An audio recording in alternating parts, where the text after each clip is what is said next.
Bonjour à toutes et tous. Je remercie comme mes collègues Muriel, Nathalie Laure et Catherine pour leur invitation. Je ne les remercie par contre pas du tout pour le moment auquel elles me proposent d'intervenir, parce que sur un sujet pareil, vous faire atterrir en douceur après l'intervention de Patrick Baudry, c'est un peu un défi, et qu'il y a d'autres défis qui sont de vous intéresser pendant la période de la sieste, c'est quand même pas si simple que ça, que d'autre part, vous faire comprendre ce que j'ai à vous dire avec mon accent belge n'est pas non plus nécessairement une sinécure, et qu'enfin, vous parliez de science et vous parlez quand même de la pratique quotidienne est aussi un autre challenge, mais que celui-là, j'ai vraiment envie de le rencontrer. Les autres aussi, avec beaucoup d'amitié, Catherine, par rapport à ce moment que vous avez aménagé pour moi de me faire passer en début d'après-midi pour que je puisse rentrer chez moi.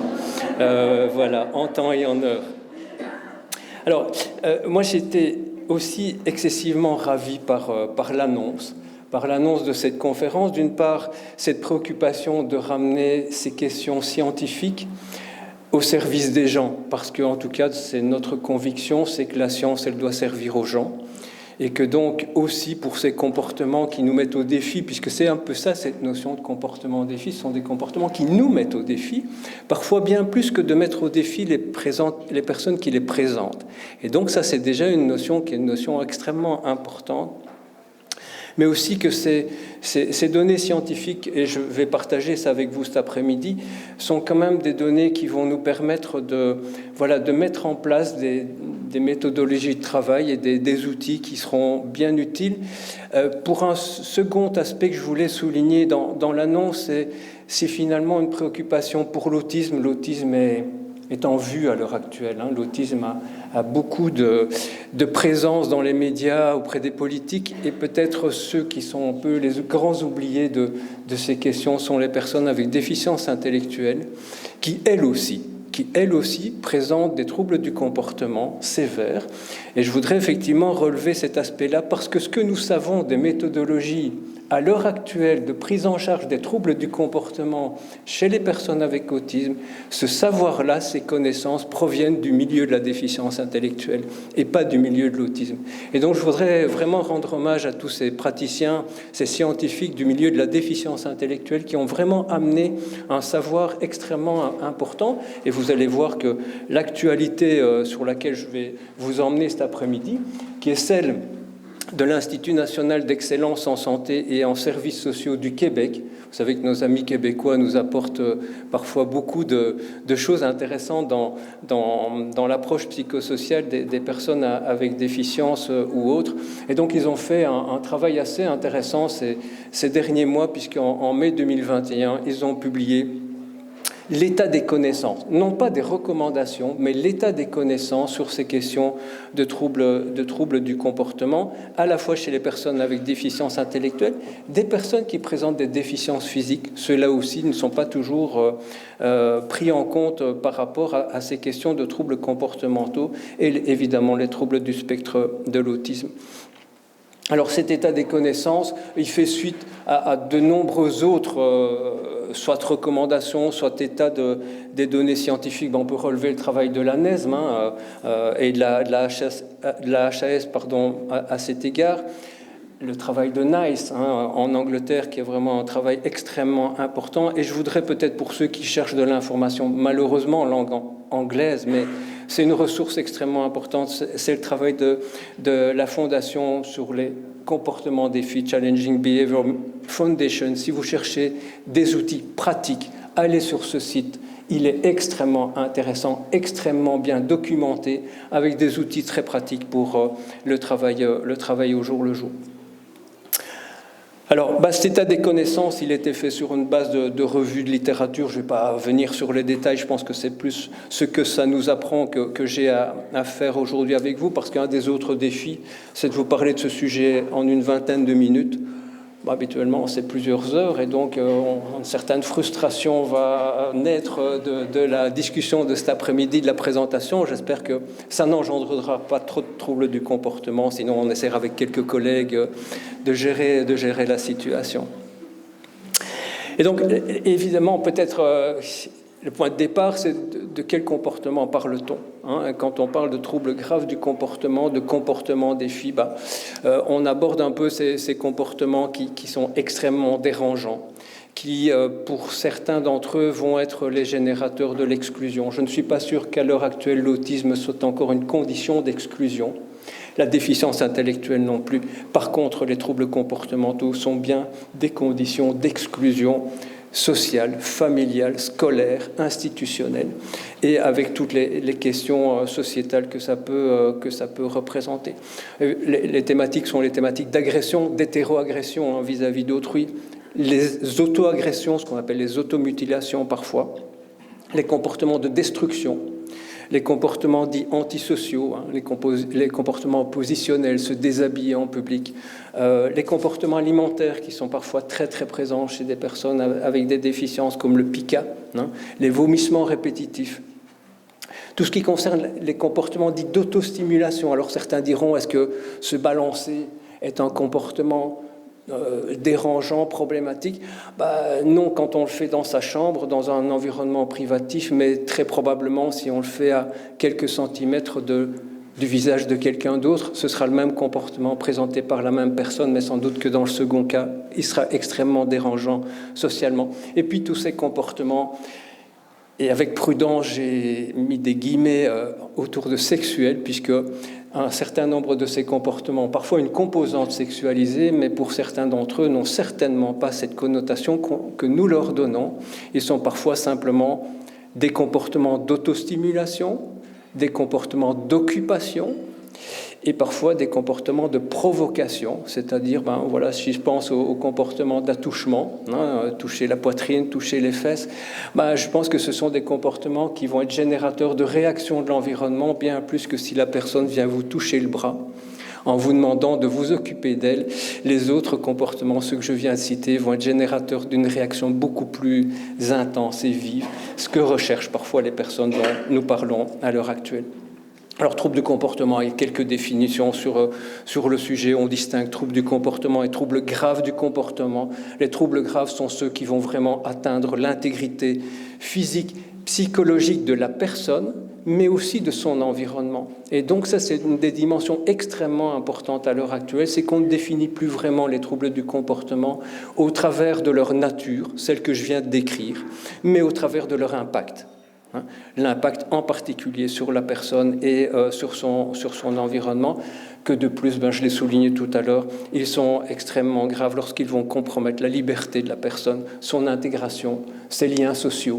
Alors peut-être qu'effectivement on se dira, mais pour sa sécurité, on doit fermer les portes. Mais si on doit fermer les portes, c'est qu'il présente bien des troubles graves du comportement.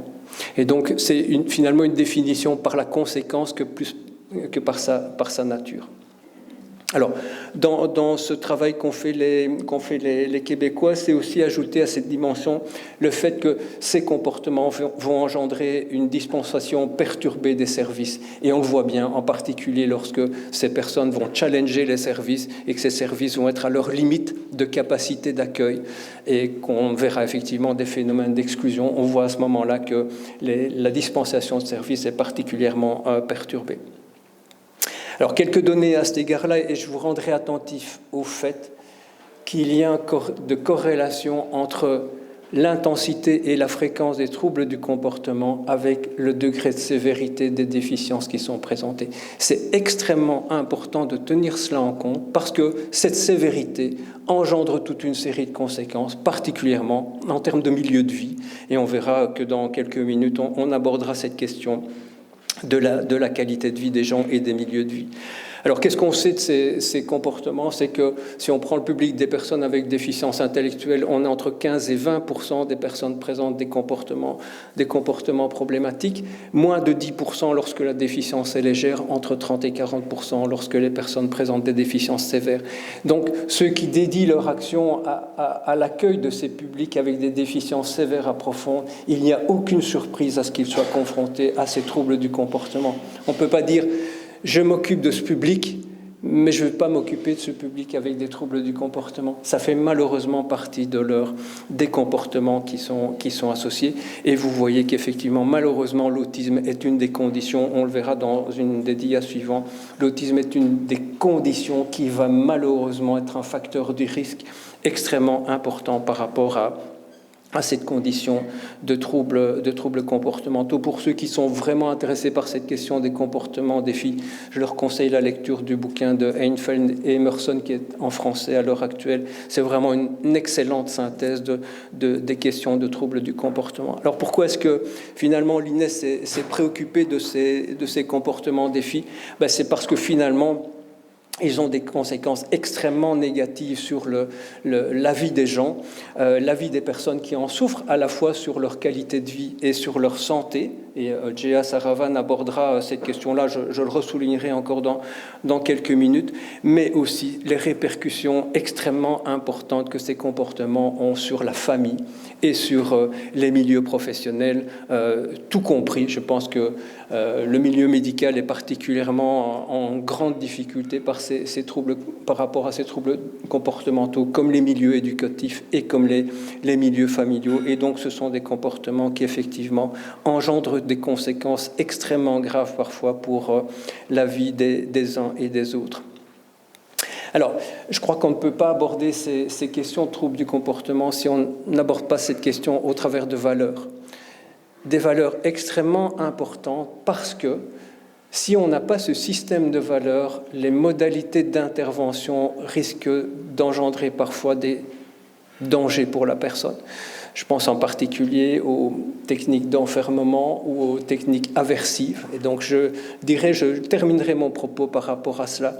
Je pense qu'il faut être extrêmement vigilant lorsqu'il y a des problèmes de comportement à ce que ces stratégies aversives, qui sont pourtant les premières qui viennent à l'esprit lorsque quelqu'un présente des troubles de comportement, c'est finalement ce schéma presque intuitif qui est quand quelqu'un présente des problèmes de comportement, il faut le punir pour que ces comportements disparaissent. Je pense qu'on est maintenant à l'inverse de modèles tels que ceux-là, et en tout cas les préconisations qui sont à l'heure actuelle de mettre en évidence avant tout traitement finalement visant une réduction des troubles du comportement, de mettre en exergue l'amélioration de la qualité de vie des gens est extrêmement important à prendre en compte, avec aussi une préoccupation permanente pour le respect des droits. Je pense que c'est un public extrêmement fragilisé par rapport au respect des droits, et on pourrait même étendre le respect des droits des familles parfois, par rapport à la présence de ces troubles du comportement. Et une conviction profonde, c'est de promouvoir la plus grande autonomie possible. Et là, je pense qu'il faut vraiment que l'intervention précoce prenne en compte cette préoccupation pour l'autonomie. On le verra tout à l'heure, un des grands problèmes auxquels sont confrontés ces publics, ce sont les questions d'inoccupation. Les questions d'inoccupation, quand vous avez une déficience intellectuelle sévère à profonde, vous êtes peu à même de vous occuper par vous-même. Mais ça veut dire que si vous êtes peu à même de vous occuper par vous-même, il faut quelqu'un à côté de vous pour vous occuper, et que malheureusement, les considérations liées à l'encadrement et au personnel ne permettent que rarement d'avoir quelqu'un à côté de vous de manière permanente pour vous permettre de vous occuper. Et donc, on a effectivement toute une série de choses à prendre en compte, et donc ce travail sur l'autonomie des personnes est extrêmement important. J'ai parlé de qualité de vie, tout simplement parce que lorsqu'on présente des troubles comportementaux, le grand risque, c'est une dégradation de la qualité de vie, qui orientera votre vie vers plus de ségrégation, malheureusement plus de risques de contention ou de situations de violence que vous aurez à vivre. Malheureusement, et ça c'est une réalité, c'est de vivre de plus en plus des conditions restrictives. Puisque c'est difficile d'aller à la piscine, on n'ira plus à la piscine. Il crie au magasin, donc on n'ira plus au magasin. Et donc finalement une vie qui va se restreindre progressivement, et quand on vit dans des collectivités, les restrictions des uns sont parfois les restrictions des autres, puisqu'on ne va plus au magasin avec celui-là, et on n'a pas nécessairement le personnel pour aller avec les autres au magasin. Et donc, il y a toute une série de contingences multiples qui vont intervenir. Je reviendrai sur la question de la médication, qui est parfois la voie royale pour gérer ces comportements qui nous dépassent. Mais on prouve bien à l'heure actuelle que malheureusement la médication n'est certainement pas une solution. Ça peut être une solution temporaire, mais certainement pas une solution à long terme en raison des effets secondaires majeurs de ces médications psychotropes et neuroleptiques, mais aussi parfois sur les problèmes qu'engendrent eux-mêmes ces médications. Ces problèmes de capacité de veille des personnes, ces problèmes de transit gastro-intestinaux, ces problèmes de vigilance, ces problèmes sensoriels qu'engendrent parfois ces médications sont parfois fortement à prendre en compte. Maintenant, c'est quand on considère la présence des troubles du comportement et la question des conséquences sur la qualité de vie, peut-être pourrait-on s'interroger aussi sur est-ce qu'il n'y a pas quelques conditions de qualité de vie qui malheureusement engendrent plus de chance ou de malchance pour ceux qui les présentent, de présenter des troubles du comportement. Prenons la question de l'autodétermination dont Séverine a parlé tout à l'heure. Quelle est la capacité d'autodétermination? Quels sont les choix possibles pour ces personnes qui ont des déficiences très importantes? Géa abordera la question juste après, donc je ne vais pas déflorer le sujet, mais la question des soins somatiques, tout simplement, ceux auxquels nous avons droit les uns les autres. Malheureusement, on peut constater que ces personnes ont moins accès que d'autres à la question des projets dans leur continuité, et ça c'est une thématique extrêmement importante. Maintenant, il y a des projets individuels pour beaucoup de gens, on est convaincu de ça. La problématique, c'est est-ce que ces projets sont dans une continuité qui permet à quelqu'un qui a des difficultés d'apprentissage majeures de progresser de manière continue dans ses compétences. Ça interroge quand même un peu les modèles d'intervention qui sont différents d'un établissement à l'autre, voire d'un groupe de vie à un autre. Je prendrai tout à l'heure, on peut rappeler par exemple l'exemple des système de communication où quelqu'un verra un système de pictogramme dans un groupe et passera dans un autre groupe où il est confronté à un autre système de communication, voire un système par objet, voire un système par photo. Et donc cette discontinuité parfois des programmes qui posent question. La présence d'une communication alternative, en tout cas dans mon pays, et donc voilà, je suis belge malheureusement, dans mon pays qui a pourtant cette image de lieu idyllique pour l'autisme, je peux vous dire que c'est malheureusement pas le cas, et certainement pas le cas pour la question de la communication alternative. Quand on va voir dans les établissements pour adultes, ceux qui auraient dû bénéficier finalement de tout cet apprentissage de la communication alternative, combien parmi eux non-verbaux ont un système de communication avec eux pour dire « j'ai faim, j'ai soif, je dois aller aux toilettes » et non. Pourtant, 4 choses extrêmement simples, on ne trouve pas ça. Et donc on peut se poser un peu la question de savoir pourquoi ces troubles du comportement n'auraient pas lieu pour agir sur leur environnement. Alors, ce qui est mis en évidence par cet état des connaissances, c'est 3 secteurs importants: la prévention, l'évaluation et l'intervention. C'est ce que je vous propose de voir là dans les minutes qui suivent. L'évaluation, Séverine en a beaucoup parlé tout à l'heure, donc je ne vais pas nécessairement parler beaucoup de ça, mais l'évaluation et la mise au point de soutien personnalisé, c'est un outil préventif pour les troubles du comportement. Bien connaître le fonctionnement des personnes en termes de communication, d'habilité sociale, de gestion de ses propres émotions, de ses capacités dans la vie de tous les jours, c'est extrêmement important. Et Géa viendra dans quelques minutes sur l'évaluation de la santé physique. Simplement, je souligne une étude qui n'est pas très récente, fin des années 90. Je ne peux pas dire 90 en France, donc 90. Fin des années 90, et c'est volontairement que j'ai pris des données ancienne, parce que dans mon pays, ça ne va pas mieux. Dans mon pays, ça ne va pas mieux que ce qui est indiqué là, malheureusement. Et donc, cette problématique même du lien qui est entre des problématiques somatiques et des troubles du comportement paraît d'une telle évidence. Avoir mal aux dents et se frapper la tête, mais il y a un tel lien d'évidence qu'on comprend mal pourquoi cette question-là n'est pas mieux prise en compte par je dirais le milieu médical, mais de manière plus large par notre société. Et puis, en termes de prévention, il y a des choses auxquelles on doit vraiment être vigilant. Avoir un réel projet personnalisé et pas finalement un projet qui correspond à l'établissement dans lequel on se trouve. Il n'y a pas de confusion entre les choses. Malheureusement, c'est souvent un projet d'établissement qui conditionne le projet de la personne. il faudrait peut-être sortir de cette démarche-là. Et je l'ai dit tout à l'heure, dans une continuité. Je voudrais peut-être ajouter en termes de prévention les questions de formation.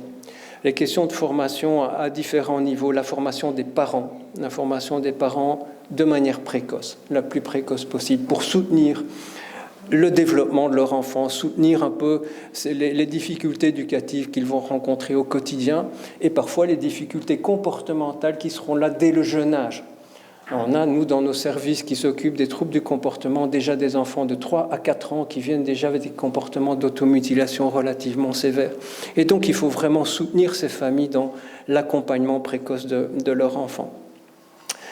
Je n'ose à peine parler de la formation initiale, de toutes les catégories professionnelles, mais il y a vraiment un gros effort à faire pour avoir une formation initiale qui permet d'appréhender un public qui a des fonctionnements différents. Une formation permanente aussi, et il faudra peut-être qu'on évolue dans cette formation qui est maintenant à disposition de nombreux professionnels pour aller vers une formation qui est évaluée, mais si elle est évaluée, elle doit être valorisée. Et donc je crois qu'il y a vraiment encore des efforts à faire dans ce domaine. En termes d'évaluation, on l'a déjà souligné tout à l'heure, donc je peux me permettre d'aller plus vite sur le sujet, mais toujours tenir compte de l'expertise et de la contribution des familles dans cette préoccupation pour l'évaluation. Mettre sur pied une évaluation qui va être proportionnée, parce que très souvent, ou en tout cas dans un certain nombre de cas, on va utiliser un canon pour tuer une mouche. Il faut effectivement une démarche qui est proportionnée aux problèmes que l'on va rencontrer. Et une évaluation, et je le disais, c'est peut-être une redondance dans mon propos, mais qui va être là dès l'apparition des comportements problèmes. On entend quand même trop souvent dire, mais on va attendre un petit peu, ça va passer. Malheureusement, le ça va passer vis-à-vis des personnes avec lesquelles nous travaillons, ça passe pas malheureusement. Et quand il est tout petit, effectivement, on gère les choses peut-être avec plus de facilité. Si on a une crise au grand magasin, on le prend sous le bras et on sort en vitesse. Ce sera plus pareil quand il aura 15 ans. Pourtant, c'est la même personne avec les mêmes comportements que ceux qu'il présentait quand il était petit. Mais il n'y a pas eu cette démarche. Et peut-être vous dire que l'intervention précoce a beaucoup plus de chances d'être efficace que lorsque la personne grandit, vieillit, parce qu'il y a une chose toute simple qui est l'expérience que la personne prend de ces troubles du comportement. Il sait à quoi ça sert, il sait comment ça gère son environnement. Et puis, allez-vous changer le comportement de quelqu'un qui a 20 ans et qui présente ces comportements depuis 15 ans? C'est un grand leurre dans notre esprit que de changer le comportement d'autrui. Alors, je vous rassure tout de suite, on peut le faire. Donc voilà, on n'est pas sans outils pour faire ça, mais d'une certaine manière, c'est notre vision des choses que son comportement doit changer. C'est nous qui souhaitons que son comportement change, mais lui, est-ce qu'il souhaite que son comportement change? La question même de la motivation va être une des questions cruciales à prendre en compte, au risque que ce soit notre volonté contre la sienne. Et là, je pense qu'il y a une situation qui est irréductible. Alors, tenant compte on a évoqué la question des fonctions, des comportements. Donc, à l'heure actuelle, on est bien dans la perspective qu'un comportement problème, il n'est pas là pour rien. Il est là pour porter une signification. Et donc, dans les termes techniques, c'est pour ça qu'on parle d'évaluation fonctionnelle, à ne pas confondre avec l'évaluation fonctionnelle des compétences, d'indépendance, etc.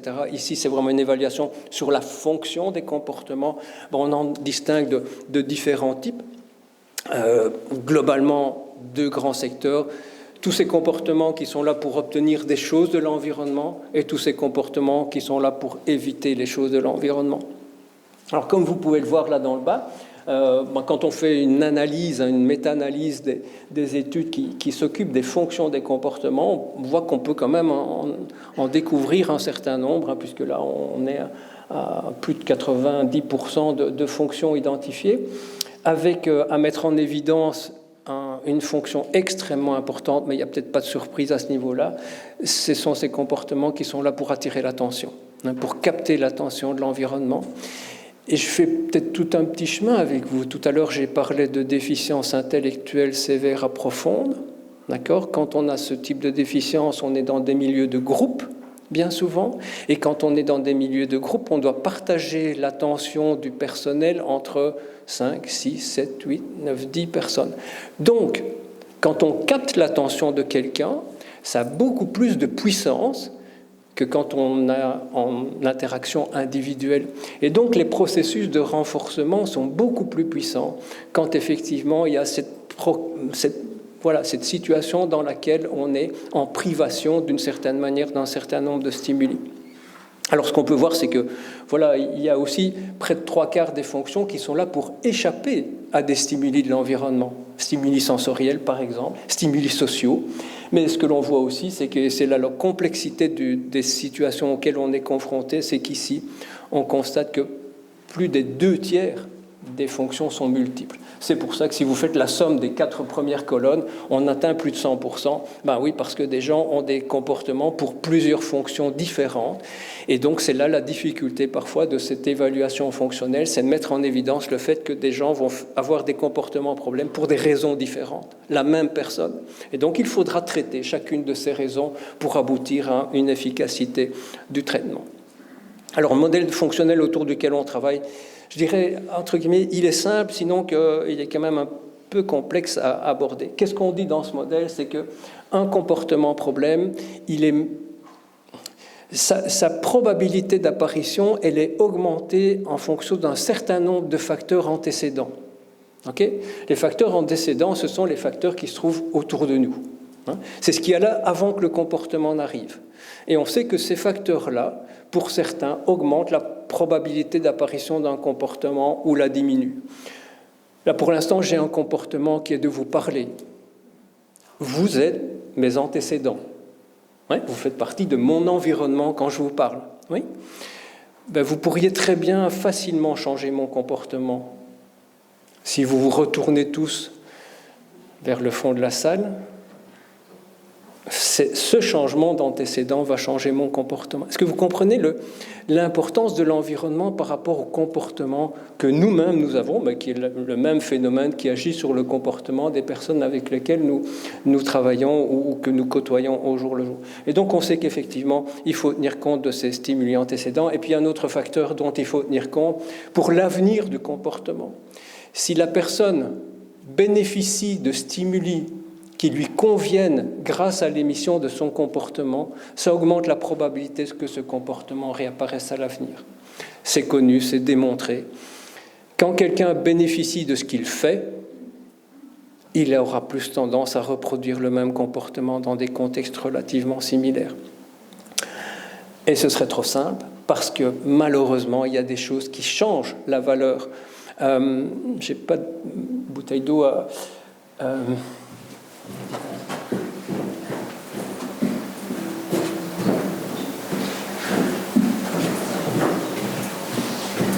Imaginons que j'ai de l'eau dans ce verre, ok? Vous pourriez dire ça a la même valeur tout le temps, ça? Non, ça n'a pas la même valeur. Si ça fait longtemps que j'ai bu, c'est de haute valeur. Si je viens de boire, c'est de faible valeur. Pourtant, c'est toujours le même verre avec le même eau dedans. Ce que ça veut dire, c'est qu'il y a un ensemble de phénomènes, que l'on dit des événements contextuels, qui changent la valeur des stimuli antécédents et des stimuli conséquents. Tout à l'heure, je prenais un peu par boutade la question de votre repas. Il est très clair que, on a eu un repas tout à fait adapté par rapport à ce genre de manifestation. Parfois, on a des repas un peu plus plantureux. Il est clair qu'effectivement, cet événement contextuel va avoir un impact sur votre concentration. Oui? Est-ce qu'on est d'accord avec ça? Si j'espère que vous n'avez pas abusé d'alcool ce midi, mais si vous aviez abusé d'alcool ce midi, ça aurait changé votre capacité de concentration. Donc évidemment qu'il y a des facteurs, tout autant aurait été intéressant l'intervention de Patrick Baudry en début d'après-midi. Donc il y a des choses qui font varier la valeur des stimuli. C'est ce qui explique que tout n'est pas toujours pareil. On dit parfois, oui, mais hier, il ne l'a pas fait, et aujourd'hui, il le fait.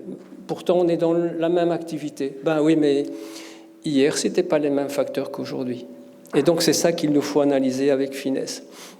Je disais tout à l'heure, un des facteurs qui va impacter, Et par rapport aux événements contextuels, j'intègre dans les événements contextuels les questions de diagnostic. Si vous avez un syndrome de Prader-Willi, le facteur de risque il est beaucoup plus important. Si vous avez de l'autisme également, c'est démontré là. Alors je ne vais pas avoir nécessairement le temps de développer tout ça, mais vous voyez qu'il y a énormément de facteurs qui, au niveau des événements contextuels, des conditions antécédentes, vont probablement générer des troubles comportementaux. Tout à l'heure, Séverine a beaucoup insisté sur les conditions dans lesquelles les structures de l'environnement, qui sont des environnements qui rendent plus favorable l'adaptation des personnes, c'est extrêmement important à prendre en compte. Il faudrait peut-être voir l'intervention de Séverine et de Steph tout à l'heure en sens inverse. C'est-à-dire, s'il n'y a pas tout ça, mais on engendre à ce moment-là un environnement qui va plutôt promouvoir les troubles du comportement parce que l'environnement devient inadapté par rapport au fonctionnement des personnes et aux capacités d'adaptation de ces personnes. On a beaucoup insisté sur les questions sensorielles. J'insiste quand même beaucoup, c'est l'occasion encore de le faire ici, sur le fait que la formation initiale, elle doit expliquer ce qu'est un diagnostic. Un diagnostic n'est pas un nom. Un diagnostic, ça impacte le fonctionnement de quelqu'un. Et connaître un diagnostic, c'est connaître le fonctionnement de quelqu'un. C'est extrêmement important. Maintenant, on sait un peu plus de choses et l'intervention de Steph tout à l'heure nous a encore mis en exergue quelques points d'attention. Mais est-ce qu'on connaît si bien que ça le fonctionnement des personnes qui ont une déficience intellectuelle? Comment fonctionne une personne qui a une déficience intellectuelle? Comment est-ce qu'elle pense? Comment est-ce qu'elle perçoit notre environnement? Je pense que là, on est en grande situation de handicap parce que notre théorie de l'esprit, elle n'est pas si bonne que ça. Pas si bonne que ça. Nous sommes dans une grande incapacité de nous projeter dans la façon dont quelqu'un va comprendre l'environnement. Donc, tous ces processus d'évaluation dont on a parlé tout à l'heure sont fondamentaux parce que c'est par là qu'on peut essayer de prendre en compte la situation de quelqu'un. Voilà, donc il y a beaucoup de choses à dire par rapport à tout ça, et c'est vrai que la question des frustrations et des fonctions exécutives qui sont sous-jacentes à ces questions de frustration sont vraiment à prendre en compte vis-à-vis de ces publics. Alors peut-être pour mettre un peu tout ça en exercice, et je vous proposerai de voir une petite vidéo, et puis après on essaiera d'utiliser ce modèle-là que je vous ai présenté pour essayer de comprendre un petit peu comment ça fonctionne. Ça ne dure pas très très longtemps. Alors, c'est en anglais, mais vous verrez que ça ne pose pas de problème. Vous allez comprendre, j'imagine, assez rapidement où se situent les questions qui vont être sous-jacentes. Donc, il y a un journaliste qui interviewe la maman, et on va voir un peu ce qui va se passer. If you could take the autism away, would you do it? Yes. I always pray for that miracle. And one day I was in church and my daughter says, "Mom, do you know that God made him that way?" So then I'm like, God made him that way to make me learn a lesson, probably. Hi, Kate. Say hi. Carol's daughter, Kate, is not autistic. Oh. Hi, Kate. You don't want to say hi? You're being shy? That's okay. I'm just going to bring her in.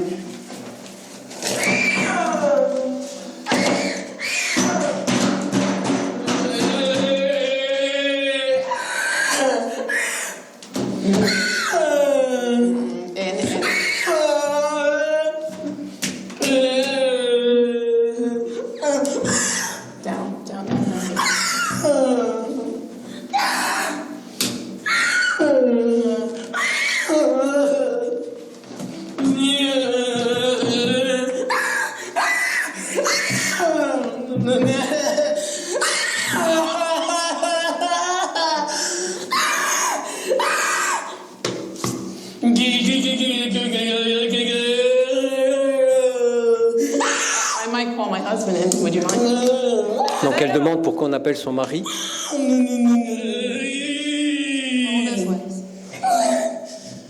Breathe.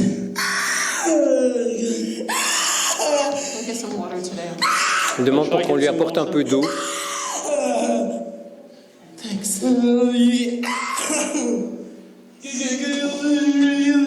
L'impact sur la famille. Would you like us to step out? No, unless I let you film it, nobody's going to ever know that this is true autism. That's it.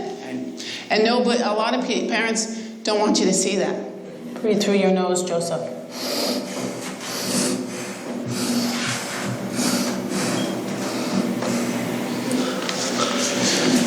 You sorry? Sorry, yes. Okay. Can I have a kiss? Everything's okay now? Everything's okay now. Oh. Oh, we're really sad, Yeah, everything's okay.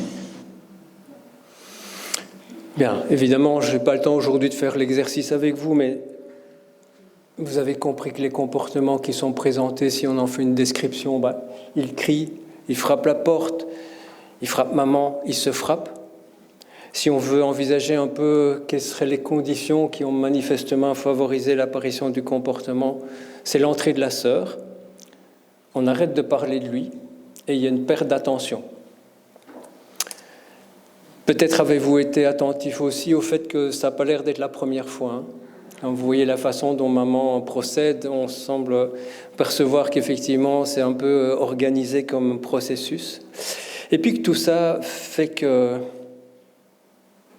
si on s'en tient à ce que lui vit, pas à ce que maman vit, à ce que lui vit, finalement, grâce à ses comportements, il réobtient l'attention, il obtient un contact physique, quoi que vous pensiez de la façon dont c'est fait.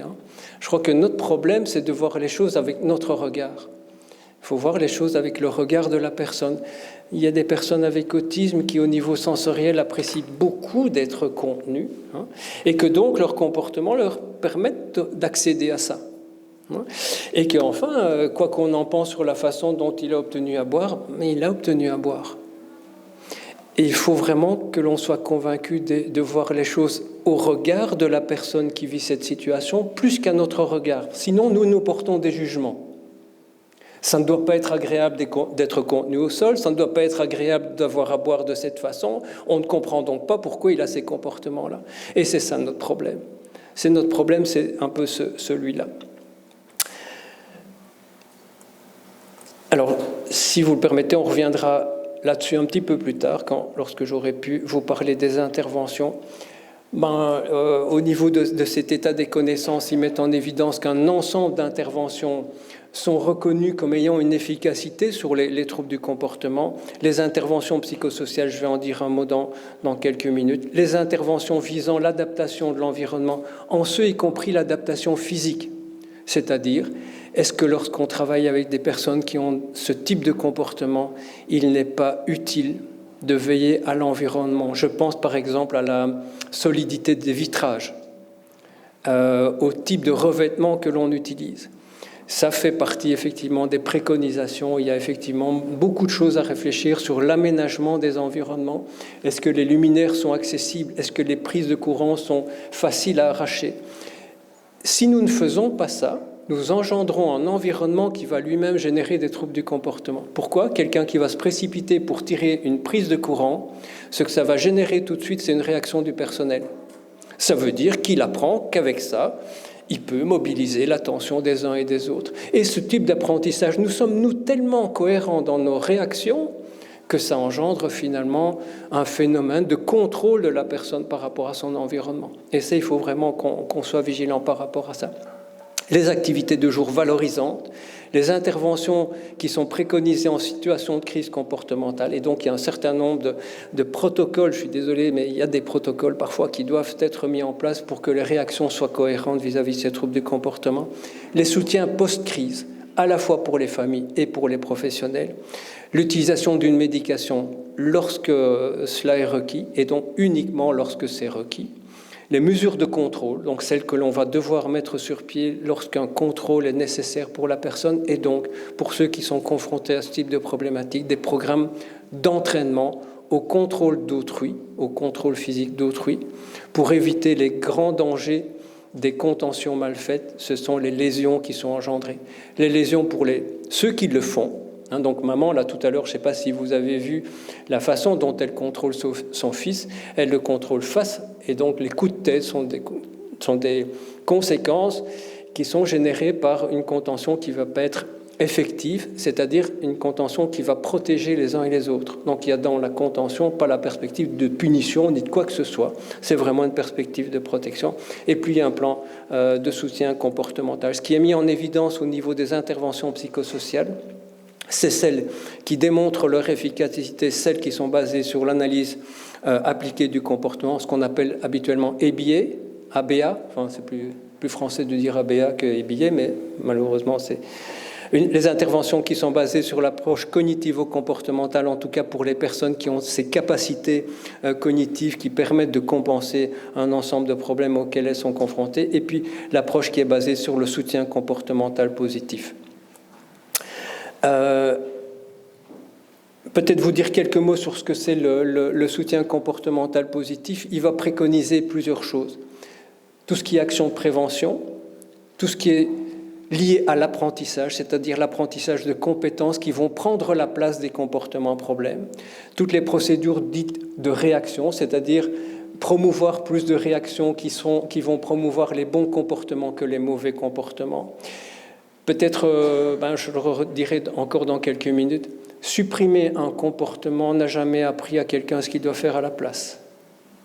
Donc toutes ces procédures punitives, oublions-les, parce que ce ne sont pas celles qui vont apprendre à la personne ce qu'elle doit faire. Si vous utilisez une stratégie punitive, c'est que vous savez que la personne est capable de faire ce qu'elle doit faire à la place de ce comportement-là. Quand on voit dans des programmes individualisés, il faut qu'il ne frappe plus, c'est très interrogeant de dire ça, parce que ne plus faire quelque chose, c'est rien, hein, c'est le néant. Est-ce que c'est un peu philosophique ça, hein. Ne plus frapper, c'est quoi? Qu'est-ce que vous attendez de lui? Qu'il ne fasse rien? Si vous attendez qu'il ne fasse rien, ça interroge quand même un peu la fonction que nous avons, hein. En termes de qualité de vie, je ne suis pas sûr que ce soit une des grandes préoccupations de notre milieu. Et puis, le soutien comportemental positif, il s'interroge sur les systèmes. Avoir le meilleur plan du monde qui aurait démontré son efficacité ne sera efficace que si une majorité de l'équipe aura décidé de le faire. Si la moitié de l'équipe n'est pas d'accord, votre meilleur plan du monde, remettez-les dans votre poche, ce sera de l'énergie sans doute vouée à pas grand-chose. Et donc, effectivement, la question des systèmes, et tout à l'heure j'ai parlé de la formation, ça fait partie de la question des systèmes, hein. Le système de management aussi, ça c'est extrêmement important, hein. Tous ceux qui travaillent sur les questions de troubles du comportement sont extrêmement vigilants aux questions de management. Dans les établissements où il y a ce type de comportement problème, il faut un leader. Et pas un leader au sens d'être le chef d'eux, hein, mais c'est un leader de pensée, quelqu'un qui va soutenir les équipes dans ces questions qui sont des questions profondes, parfois de pratique au quotidien. Donc voilà, je vais pas vraiment développer tout ça, simplement souligner un peu ce qui est là dans le bas à droite, c'est que quelles que soient les stratégies qu'on utilise, il y en a beaucoup, il y en a encore d'autres, je n'ai pas été exhaustif à cet égard-là, mais c'est la question de la cohérence, hein. S'il n'y a pas de cohérence, c'est voué à l'échec. Et puis aussi la perspective d'une intervention dans la durée. On entend trop souvent des équipes qui ont eu de très bonnes idées, mais qui ont fait ça pendant une semaine, qui au bout d'une semaine disent « ça ne marche pas ». Mais si vous voulez changer le comportement des gens, il faut vous dire que vous allez devoir agir pendant des semaines, voire des mois. Mais soyez rassurés que vous aurez de l'efficacité. Le problème, c'est d'avoir un management qui va soutenir l'équipe pendant une durée suffisamment longue pour qu'effectivement cette intervention soit efficace. Changer le comportement des gens du jour au lendemain, c'est toujours ce qu'on attend, hein. On voudrait avoir le truc qui demain fait qu'on n'a plus de problème, demain ou après-demain. Mais il faudrait que l'après-demain soit quand même un peu distant dans le temps pour que vraiment ce qui est mis en place soit vraiment d'une efficacité durable. Changer le comportement des gens pour 3-4 jours, c'est pas très compliqué, mais c'est dans la durée qu'on veut que ces comportements soient modifiés. Alors peut-être pour revenir à la situation de tout à l'heure, hein, oui, j'ai oublié de vous dire, mais peut-être que c'est bien de le dire maintenant. Avez-vous été attentif ou pas? Ou pas? Que durant cette séquence, ce jeune homme a été le seul à dire bonjour à l'autre.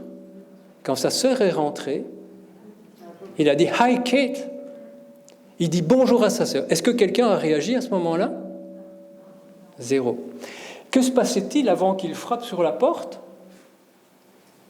Il était en train de dessiner, en train de s'occuper par lui-même. Est-ce qu'à aucun moment quelqu'un lui a dit « Super, hein? Continue ». Zéro. Quand il a des troubles du comportement, full. Full. Ben alors,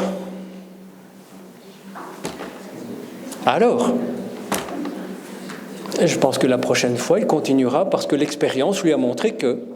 OK? Et donc, il faut changer son paradigme. Hein? Il faut juste changer le paradigme. Préoccupons-nous des bons comportements. Combien de fois leur dit-on lorsqu'ils sont assis depuis 5 minutes, calmement, quelque part, c'est vraiment super, quoi. C'est vraiment chouette. Mais leur dire super avec les moyens qui sont adaptés à leurs préférences. Hein? Parce que le super verbal n'est pas toujours ce qu'ils préfèrent. Hein? Mais c'est extrêmement important. Parce que sinon, on donne de la valeur qu'aux troubles du comportement. C'est quand même un peu bizarre, quoi, puisque c'est le contraire que nous voulons. Et donc, en l'occurrence, moi, je trouve qu'il faut garder le contact à l'entrée de la petite sœur. Il faut peut-être aménager des possibilités pour qu'il aille se chercher à boire lui-même. Et puis, valoriser l'occupation autonome et répondre à ses initiatives. Et probablement qu'on engendrera un environnement qui engendrera moins de problèmes de comportement. Et je ne dis pas qu'il n'y en aura plus, parce que cette publicité-là, je ne la ferai pas. Il y aura malheureusement encore des occasions durant lesquelles on aura des troubles du comportement. Et donc, ça c'est quelque chose auquel je tiens. Luttons contre toutes les techniques aversives. Toutes ces engueulades, toutes ces privations. Je rappelle quand même que dans les milieux éducatifs, la privation, c'est-à-dire priver quelqu'un de dessert ou d'activité, ne fait pas partie de vos droits. Hein. Vous êtes en devoir de le donner. Okay? Vous n'êtes pas en droit de priver. Et donc ça, c'est vraiment quelque chose d'important. Et peut-être relever une revue que vous ne connaissez certainement pas, je m'engage là-dessus, la revue Tâche, qui est une revue qui s'occupe des handicaps sévères aux États-Unis. C'est une association qui a publié en 2010 un mémorandum contre les stimuli aversifs. Voilà, souligne que dans un établissement aux États-Unis, on délivre encore des électrochocs aux personnes qui présentent des troubles graves du comportement. 2010, hein, donc ça, c'est pas perpète dans les années 60. Hein. Et donc, je rappelle que punir n'a jamais appris à quelqu'un ce qu'il est censé faire à la place. Merci pour votre accueil et votre attention. Et puis...